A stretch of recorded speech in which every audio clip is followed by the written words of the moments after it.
Lou Weiss here. We're back at Manufacturing Talk Radio at Manufacturing Day in New Jersey, October 6, 2017. I have with me Senator Bob Gordon, State Senator for the state of New Jersey, Majority Conference Leader. Bob, thank you for sitting down. Sorry, Senator. Thank you for sitting down with us. Please, we can be informal. We Great can. to be here. Okay, that's great. I know that you gave a speech in there this morning on a panel. Why don't you give us insight into what that's about?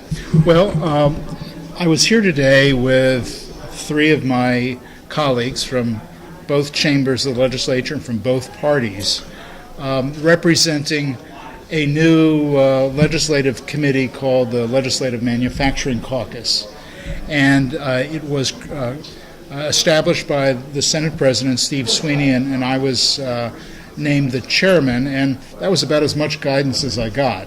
But what I decided to do was assemble a group of about 12 legislators, evenly divided between the two parties, evenly divided between the General Assembly, the lower house, and the Senate, the upper house, drawing on members who have small business experience, ideally manufacturing experience. What I discovered is there are not a lot of legislators who have run manufacturing operations.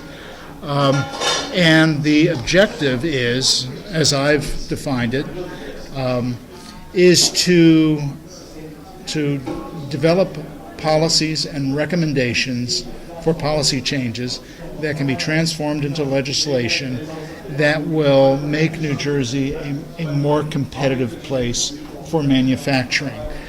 We are a state, we're really the state where manufacturing was born in those mills powered by water in Patterson. Patterson. My family operated a yarn mill in one of those plants for about 75 years, and I worked in that plant. And this is, New Jersey is the state of Thomas Edison and the Holland submarine and the Jacquard mills and just in the pharmaceutical industry and the silk mills, of course.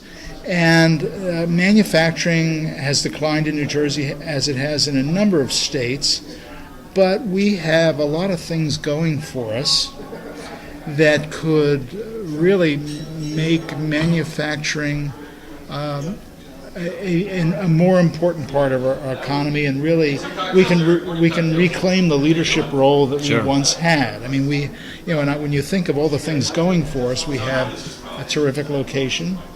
We have had pretty good transportation systems, but they've fallen in disrepair, and we need to focus on them.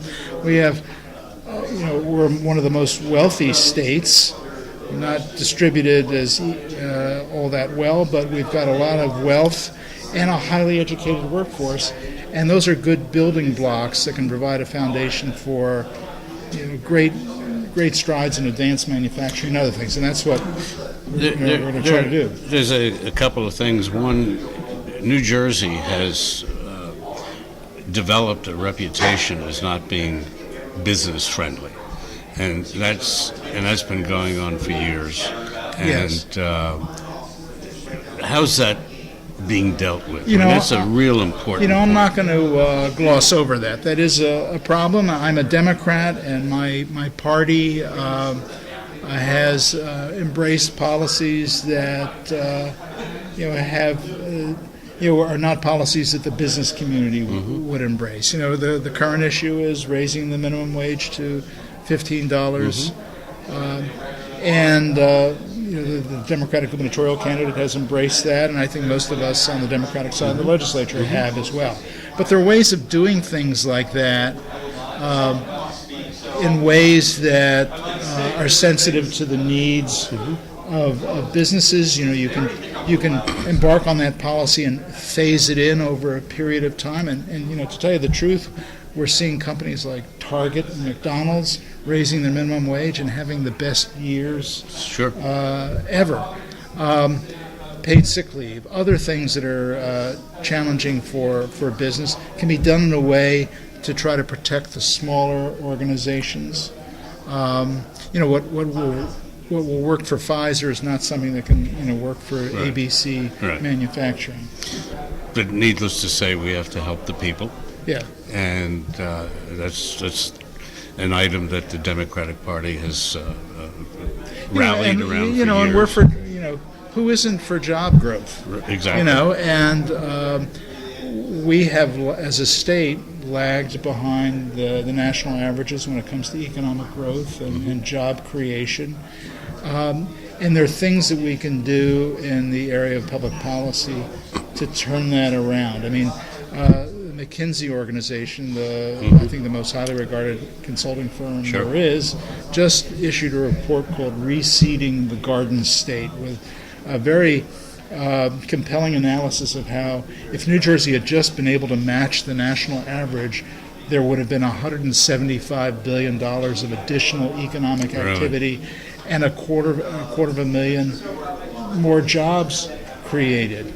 And they laid out some of the things we have to do to try to get back on that faster growth track. So is the caucus going to be looking at the McKinsey report as perhaps a guidepost? Yes, actually, we're hoping to draw on their expertise. McKinsey doesn't normally get involved in governmental organizations directly, but I'm hoping that we can draw on the work that they've done. It really, their report really provides a roadmap for policymakers. They say, here are the 4 things you really need to do to get the state back on track. And some of these things don't cost a lot of money to do. Some of them do. I mean, one of the things we have to do for a number of reasons is reinvest in our transportation infrastructure. But we have 15 incubators in the state. New York has 179. What's wrong with this picture? That's a matter of passing some legislation or maybe some tax incentives that can lead to a resurgence in venture capital and incubators and that sort of thing. These are the things that are going to be necessary to prosper here. Right. And the tax base is on the high side as well. Matter of fact, when is our gas tax going up? Well, our gas tax, which went into effect last January 1st, I believe, of 2017, it's adjusted, I think, every January 1st. It went up, but there's a cap on it. Yes. So there is some protection from skyrocketing petroleum prices. Right. That is something that I think is critical to our economy and manufacturing. Where's the money going to come from for our infrastructure, and where else do you find a tax, 30% of which is paid by people from out of state? Right. So they're subsidizing New Jerseyans. Sure. That's not a bad thing, and that'll generate $2 billion a year of investments in roads and bridges and ports and mass transit and all the things that are needed. I mean, transportation is the lifeblood of the New Jersey economy. Right. So there's just no alternative. And it runs north and south, and that's just something that we need to have. And, if people can't get to work, companies are not going to locate in New Jersey, and people who are making their location decisions are going to go somewhere else. Is the state? I know that New York is doing a bang-up job on tax incentives and credits and so on to bring companies back to the state of New York. Is there a full-fledged program being? I'm actually glad that you're mentioning this subject, because I think one of the goals of this manufacturing caucus is to take a closer look at our economic development programs and these tax incentives that we've been using over the last 10 years. Mm-hmm. And over the last 10 years, through a program called Grow New Jersey and other programs, we have been focused more on job retention rather than job creation. And the billions of dollars in tax credits, which are going to come due at some point, someone's going to have to pay for this, have been going to the larger companies, to the Panasonics, as opposed to the smaller companies. And one of the things that the McKinsey report pointed out is that if you look at the cost of job creation in terms of public incentives, New Jersey is spending $161,000 for every job created. In New York, in the national average is $62,000, and New York and Pennsylvania are much less than we're spending. We're off the charts, and I think that's because we've been focusing those dollars on the wrong kinds of companies. Panasonic moves 2 blocks in Newark. What we should be doing is focusing those resources on the startups, on the young startup company. Those are where most of the new jobs are created, not in the mature Fortune 500 company. Sure, so absolutely. I'm hoping that we will get a better understanding of how we should refocus our economic development program. It's always good to look at somebody's success story and see how they did it instead of fighting and trying to create. Well, here's the good create a news. new wheel. Here's the good news, and it's one of the reasons why I'm here at a program sponsored by the New Jersey Manufacturing Extension Program. They know what is working in other states. We don't have to reinvent the wheel. If North Carolina or Massachusetts has figured out how to develop a bridge between academic institutions and the research there and the factory floor, why should we reinvent the wheel? Correct.